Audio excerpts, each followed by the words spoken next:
This is for the upper receiver, and this is your AR-15 tool. It has a flat head on the end, different size, basically wrenches for like the flash hider or the muzzle device, whatever. Even has a bottle opener. But this is for indexing into the I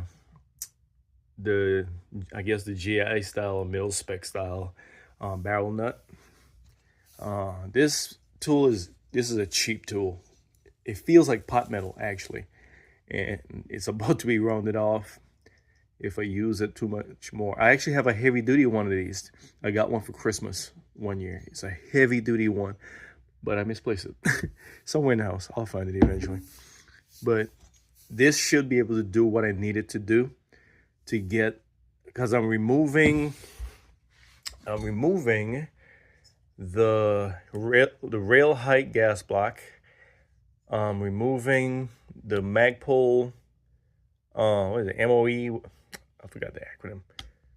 Front hand guards, and then I'm removing the gas tube, removing the barrel nut, and I'm replacing it. I'm replacing the gas block with a low profile gas block, so you know what that means. Bam. We got a 10-inch front handguard. Basically, I'm floating the barrel on my AR. Floating the barrel, I mean, most ARs, even with the regular style front handguards, are more accurate than the person shooting it. Most of them. If you, let's say you get a nice group at 25 yards, all the rounds are basically touching. But then when you stretch it out to, let's say, 100 yards, 200 yards, 300 yards, the groups open up, even though you're still doing your part. A lot of times, if you float the barrel, it'll allow the barrel to do its thing. Basically uninterrupted barrel harmonics, right?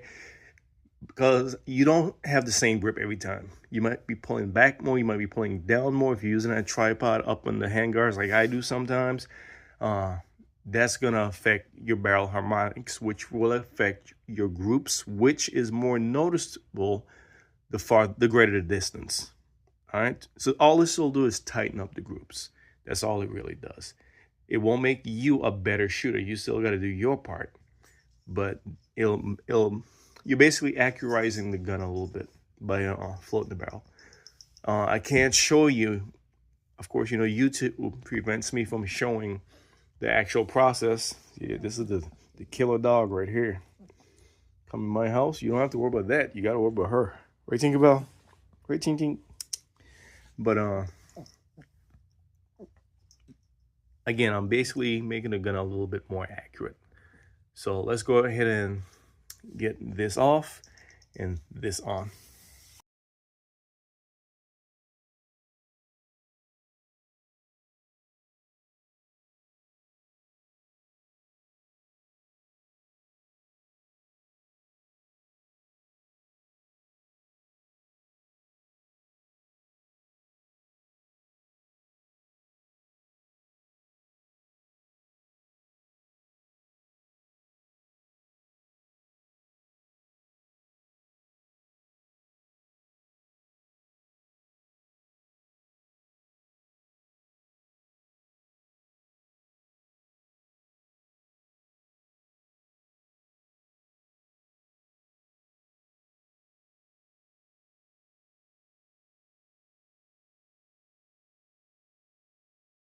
All right, there it is, all finished.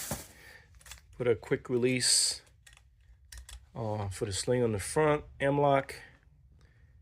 But that's it, all done. So now the barrel is fully floated.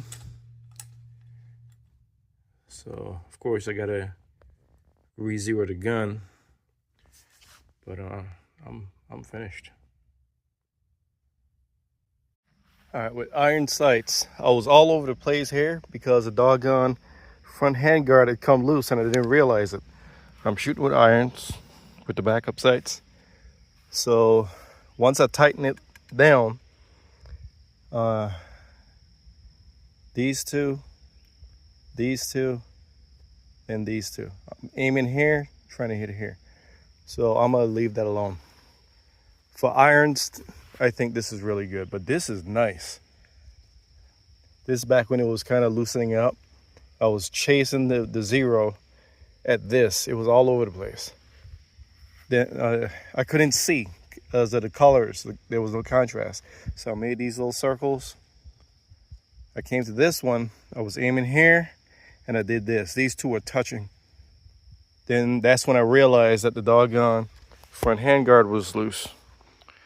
So I tightened it up, came back out, did these two, these two, these two. Like I said, I'm gonna leave it alone because I could barely see. I could, from back there, I could barely see these little circles. So I'm gonna fold down the irons, and I'm gonna zero the LPVO.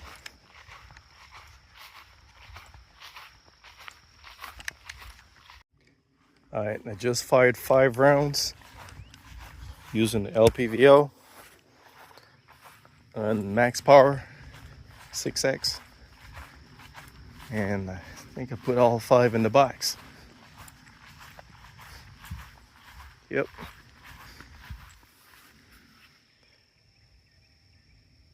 One, two, three, four, 5. 3 of them, 1 ragged hole. Let's go after this. We're gonna be aiming here. We're expecting to hit here. All right, I fired 12 rounds.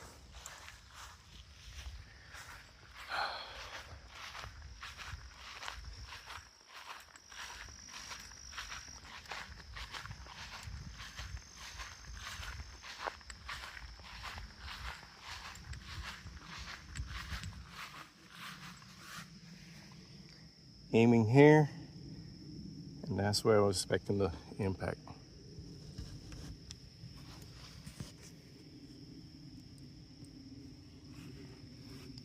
One ragged hole.